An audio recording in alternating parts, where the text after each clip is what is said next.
Perfeito, a gente segue acompanhando então. Obrigado, Márcio, pelas informações. Agora, Paulo Figueiredo, o que a gente vê então é que pode haver um início aí de desmobilização do movimento. Márcio mostrou ali pra gente já o início da desocupação da rodovia Castelo Branco aqui no interior de São Paulo. Você imagina que essa é a tendência, que o movimento perca força agora, ou pelo menos os bloqueios sejam desfeitos, Paulo, ou não? Vitor, eu tinha essa expectativa e eu aqui dos Estados Unidos acabo tendo muito contato com as pessoas utilizando as redes sociais. E eu fiz algumas perguntas nas minhas redes esses dias, algumas enquetes até com bastante gente votando. A primeira coisa que eu perguntei foi uma enquete parecida com o que nós fizemos ontem aqui nos Pingos nos Is, perguntando se as pessoas apoiavam ou não os protestos dos caminhoneiros. E com 115 mil votos, eu descobri que 76% das pessoas apoiavam, 15% não apoiavam e 8,5% estavam em dúvida. Um resultado parecido até com a nossa enquete aqui ontem. Depois eu perguntei para as pessoas se elas iam se desmobilizar depois do discurso do presidente. E a maioria das pessoas com quem eu interagi aqui disseram que não, que na verdade elas tinham entendido que o discurso do presidente dava mais espaço para manifestações, desde que elas ocorressem de forma pacífica. E o que nós estamos vendo até agora são, sim, manifestações pacíficas.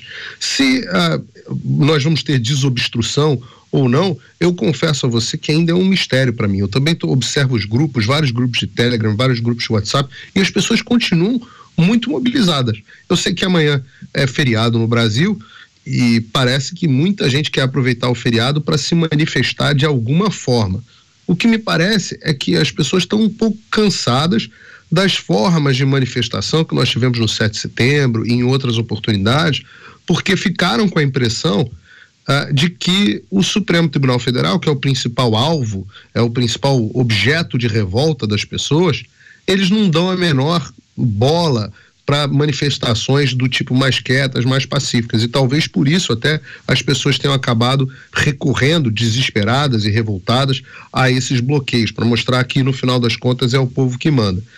Acho que o apelo que o presidente faz, o apelo correto para que a Constituição seja respeitada e que conservadores, a direita, não se manifestem utilizando os mesmos métodos da esquerda, talvez não acabe com manifestações, mas garanta que elas sejam, sim, mais civilizadas, porque o presidente parece ter bastante respeito da população, e como ele mesmo diz, né, eu tenho muito orgulho em ser o líder desse movimento.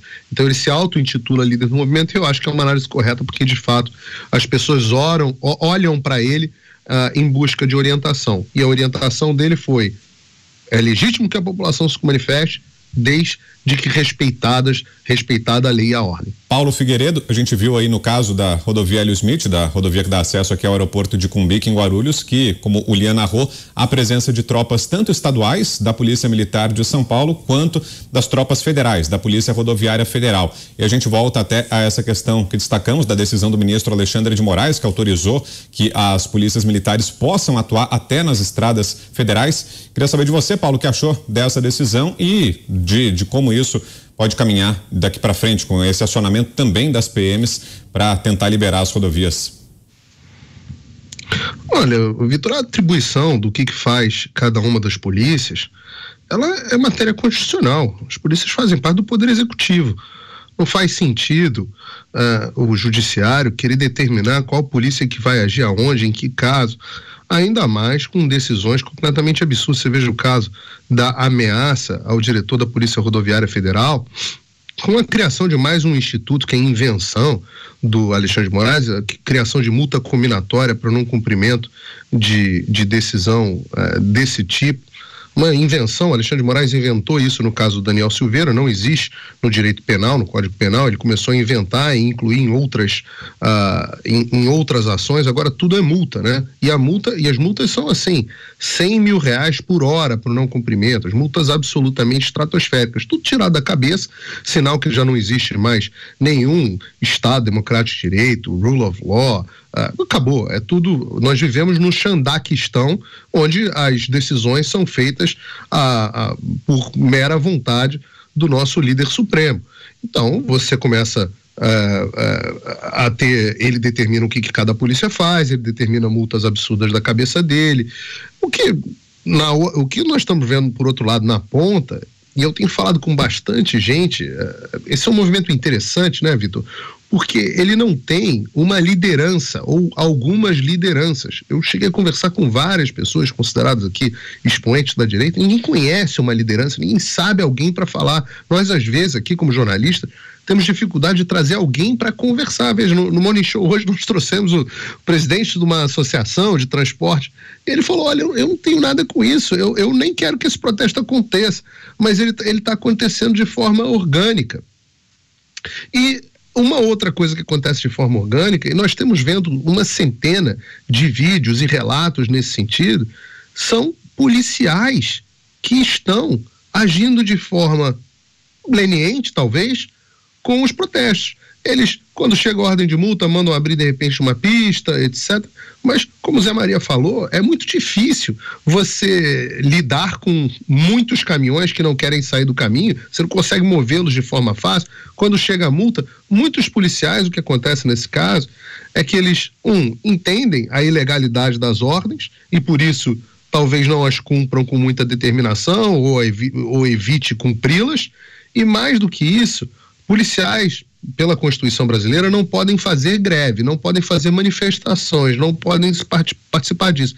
Então, o que muitos estão fazendo é que muitos se identificam com os caminhoneiros.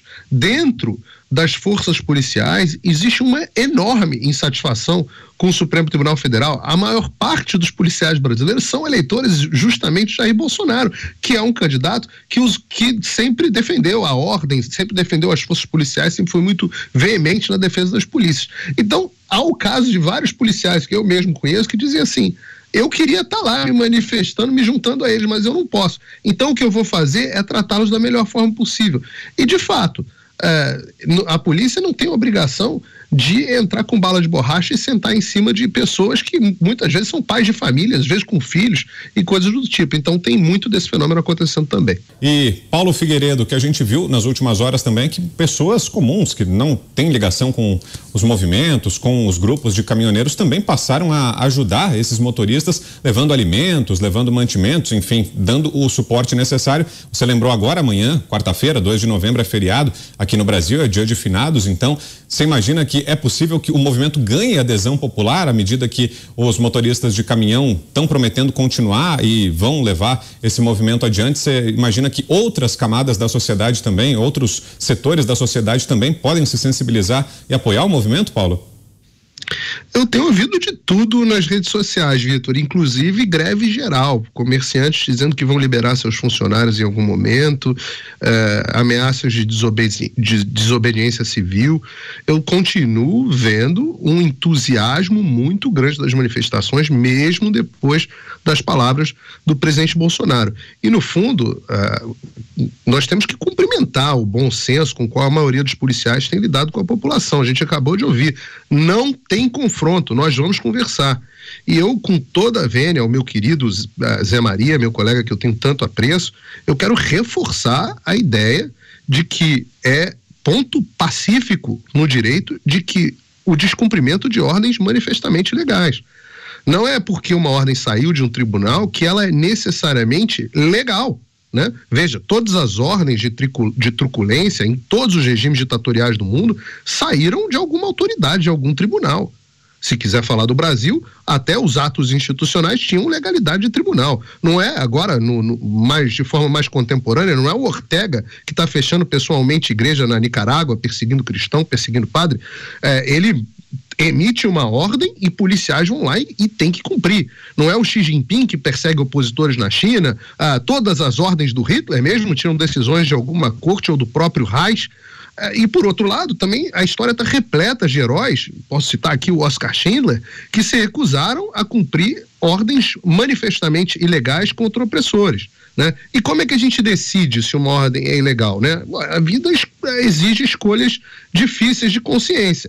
Se o Alexandre manda você sentar espelho de pimenta e bala de borracha em família e trabalhadores insatisfeitos com a situação do Brasil, revoltados, inclusive talvez crianças, bom, eu acho que é de bom senso dos policiais questionarem a consciência antes de agirem dessa forma.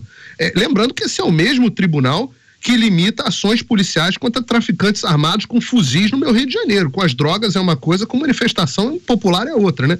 Mas existem certos pré-requisitos práticos para que uma ordem se constitua manifestamente ilegais, né? Por exemplo, a ordem tem que ser determinada por uma autoridade incompetente. Por exemplo, olha o caso em tela, quando a execução da ordem não se enquadra nas atribuições de quem a recebe, ou seja, uma ordem para uma polícia que não faz parte das atribuições dela cumprir essa ordem, ou quando ela constitui uma infração a uma norma vigente, a uma lei vigente. Muitas vezes nós estamos vendo isso acontecendo. E é claro que o caminho, como o Zé falou bem, tem que, para você contrariar uma ordem manifestamente ilegal, idealmente é um recurso legal. Mas em casos de ditaduras, não há a quem recorrer. E eu me pergunto, a quem recorrer no caso do Supremo Tribunal Federal? Ora, se eles mesmos são a autoridade final e definitiva e o plenário determinou todas essas ilegalidades.